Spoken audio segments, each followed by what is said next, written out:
Welcome back to the morning show here on Arise News. Now, we've seen the likes of Tastemakers Africa and Nomad Nest Travel tap into the Black American travel experience with destinations to Dubai, South Africa, and even Indonesia. But one group of travelers that seem to be left out are Africans on the continent.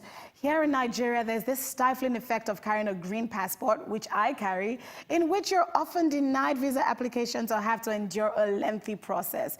So much so, a group of travel enthusiasts, Naira Nomads, coined the green passport movement. That's Niger Nomads, by the way. And this is taking Nigerians to countries where the stress to get in doesn't exist, like Morocco, Lebanon, Rwanda, and Tanzania, to name a few.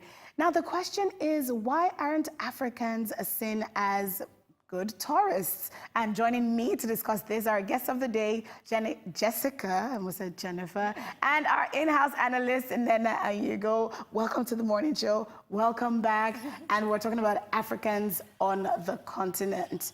Even traveling within Africa is a task. It's grueling. And I've read this morning on the news about the ECOWAS passport, which I'm really excited about. I really hope it just happens, you know, where countries around or countries in the sub-region in Africa, the ECOWAS region, can actually travel visa-free with no hassles. Because right now, I still have to apply for visas for certain ECOWAS countries. So, yeah, so it's a bit funny. But what's your experience been so far? Oh my gosh. I mean, obviously in East Africa, it's easy. Like, it's visa-free, it's very quick, no one questions me.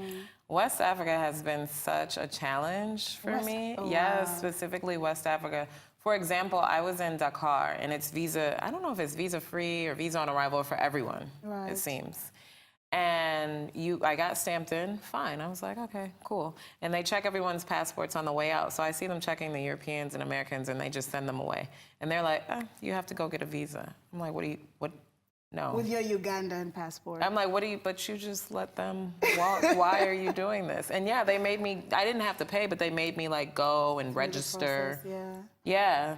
Well, why do you think this is a problem, Nena? I mean, I know you don't have this problem because you have an American passport, right? But why do you think like African countries are such, like I don't want to say, we're not hostile to one another, but in terms of just travel and free movement, it's tough. I think it's a level of security to a certain extent. I think they are still transitioning, you know, to a new, modern, more new age way of this global world, you know. A lot more people are keying into this country to travel to. So I think it's that factor of doing away with what has been done in the past and preparing themselves for the future. Unfortunately, I haven't been to any African countries besides Nigeria. No I'm way. so serious. I know, and then I'm getting Look at the look she's getting. but my plan for this year is to travel Africa. So next Ghana, because that's right next door, and then like East Africa, and then South Africa for December. Yeah. But I know as soon as like if I'm traveling from like the States to Nigeria, I won't even think to like, traveling Nigeria to the States, I won't even think to like hand them my Nigerian passport. Because I don't want any of that like nonsense. I just want to be able to travel. But like, I can understand like having difficulties using your Ugandan passport or even using my Nigerian passport because there's such that stigma. Like, first of all, who is this person coming into the country? Yeah. Are you carrying something that you shouldn't be? Like, you know, are you doing something adverse? Yeah, and the thing is, like, I get it with, like, more, you know, the Western countries, I understand. But on the continent, this is where it blows my mind because I was supposed to, finish out West Africa earlier this month. It's so expensive that I was just like, all right, let me come back to it. It's almost $1,000 in visas on my Ugandan passport. Wow.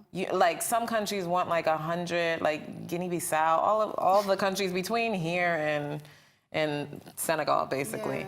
The visas are over $100. I think the AU actually needs to step in. Now, we've talked about this a lot because there's the EU and there's free travel, you know, across the EU. But the AU needs to really, really step up their game. Well, you know, I think it's also that connectivity between the African countries. Like, to even just send money to Ghana is a lot of work. So just even to think about traveling, like it's just like, I know there's certain locations, like a friend of mine was telling me that she's trying to go to Nigeria, which is just, you know, northeast Where? of Niger. Niger, yes. Niger. What did I say?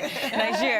And I think she has to travel to like a European country to travel So back into it's easier Niger. to go by road. It's actually Yeah. easier Yes, to for go sure. by road Exactly. than by. But is it safer is the question, because that Exactly, area, yeah. is where Boko Haram is all of populated. That, all of that. But in like 30 seconds, I want to ask you, how can we get more Black people to travel? You know, even with all these challenges, even with all these, these challenges that we're facing, how can we still encourage more Black people to travel? Yeah, I think the biggest thing, I think specifically for Africans, the biggest thing is like yes, sometimes you're gonna get to a border and they're gonna harass you, but you can still enter. So just being able to get over that little, that annoyance up front. Because the thing is, Africans have money. I mean, I'm in Lagos.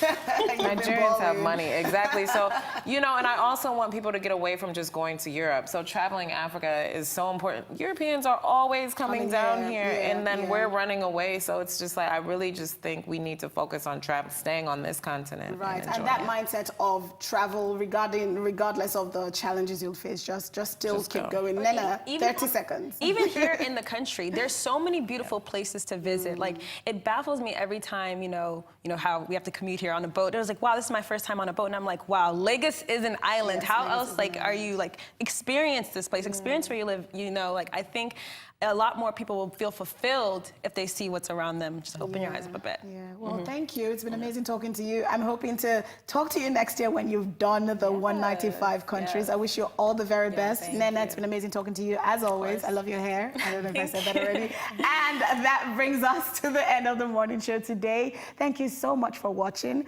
From the entire morning show team here in Lagos, all that's left to say is enjoy the rest of your morning and, of course, the rest of your day. Goodbye.